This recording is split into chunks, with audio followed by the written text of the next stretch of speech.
Roger O'Connor was an Irish nationalist and writer, known for the controversies surrounding his life and writings, notably his fanciful history of the Irish people, the Chronicles of Eri. He was the brother of Arthur O'Connor and the father of Feargus O'Connor and Francisco Burdett O'Connor. Early life. O'Connor was born in Connerville, County Cork, into an Irish Protestant family. He studied law and was called to the bar in 1784. He married Louisa Anna Strachan, who died after giving birth to two children, Louise and Roderick. He remarried in 1788 to Wilhelmina Bowen, who bore him 4 sons and 3 daughters. Roger's younger brother Arthur O'Connor was one of the United Irishmen. Roger was himself associated with the movement, editing the nationalist journal *He. His 2 other brothers, Daniel and Robert, were pro-British loyalists. After his oldest brother Daniel got into debt, Roger bought out his inheritance for £5.000. These political and financial conflicts were deepened by a family dispute following the suicide of his sister Anne, who had not been allowed by the family to marry a Catholic man she was in love with. This led to a long feud between Roger and his brother Robert. According to historian James Dunkley, Robert, who was the local sheriff, even tried to have Roger executed for treason because of his involvement with He. Roger and Arthur engaged in nationalist activities in London, building a network of contacts. He went into hiding in the run-up to the abortive 1796 rebellion. He subsequently surrendered to the authorities and was released. In July 1797 he assisted in the defense of other accused persons. According to Roger, this act led to further plots against him led by his loyalist brother Robert. He and Arthur were arrested and held in various locations over a period of several years before being finally released. Though an avowed Irish nationalist, O'Connor denied that he had ever been party to treasonable conspiracies. In 1799 he published to the people of Great Britain and Ireland a booklet that detailed what he considered to be his mistreatment. The O'Connors received considerable support from Whig politicians in Britain. MP and playwright Richard Brinsley Sheridan wrote that the usage of Roger O'Connor, who is one of the finest fellows I ever saw, has been merciless beyond example. O'Connor was held in Fort George near Inverness until 1801, when he was moved to London, but was barred from travelling to Ireland. Dangan. In 1803 O'Connor was finally allowed to return to Ireland. Following these troubles, O'Connor moved to Dangan Castle, Summerhill, County Meath, having acquired the property on a permanently renewable lease from Thomas Burroughs of the East India Company. The castle had been the childhood home of Arthur Wellesley, who later became the Duke of Wellington. O'Connor asserted that he had acquired it as a suitable residence in which to entertain Napoleon after the anticipated defeat of the British. At this time he began his career as a writer, preparing commentaries on the Old Testament. He did so from a position of skepticism towards religion. He once said Voltaire was his god. His wife, Wilhelmina, died in 1806.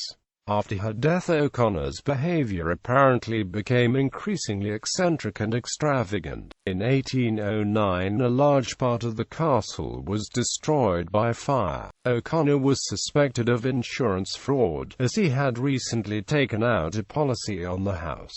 Many years later, his son Francis wrote in his autobiography that he had accidentally started the fire himself when melting lead to make bullets. In 1817, O'Connor and his son Arthur were arrested on a charge of having organized a mail robbery 5 years earlier, during which a guard was shot and killed. 2 of the robbers had been apprehended after attempting to pass some of the stolen property, and had implicated O'Connor. The robbers were laborers employed on O'Connor's estate. It was alleged that O'Connor's steward Martin McKeon had conspired with him to organize the robbery, with McKeon recruiting the robbers. O'Connor was allegedly motivated by debt. Both men were put on trial.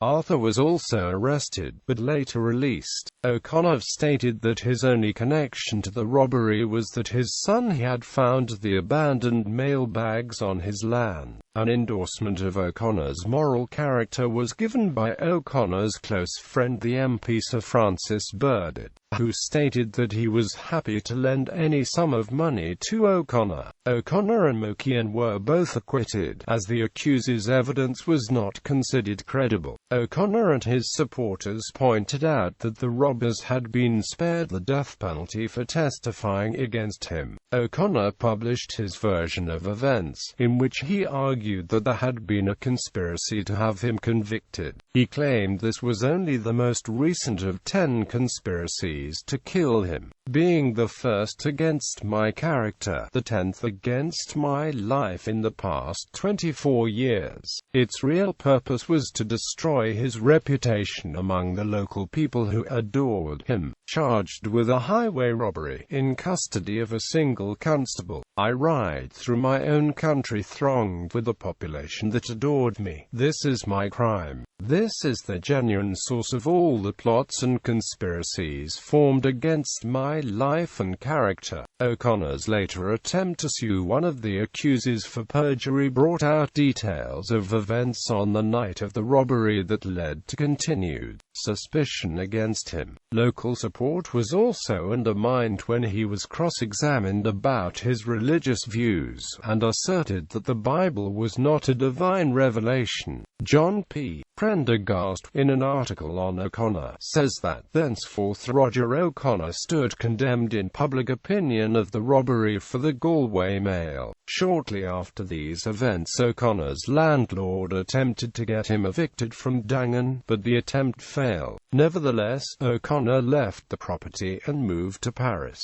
It was later alleged by Mokian's son that the robbery was a cover for the interception of compromising letters written by Burdett to a married lover. This was supposed to explain Burdett's support of O'Connor. While these events were unfolding, O'Connor's teenage sons Feargus and Francis fled the family home, travelled to London and asked to be looked after by Francis Burdett.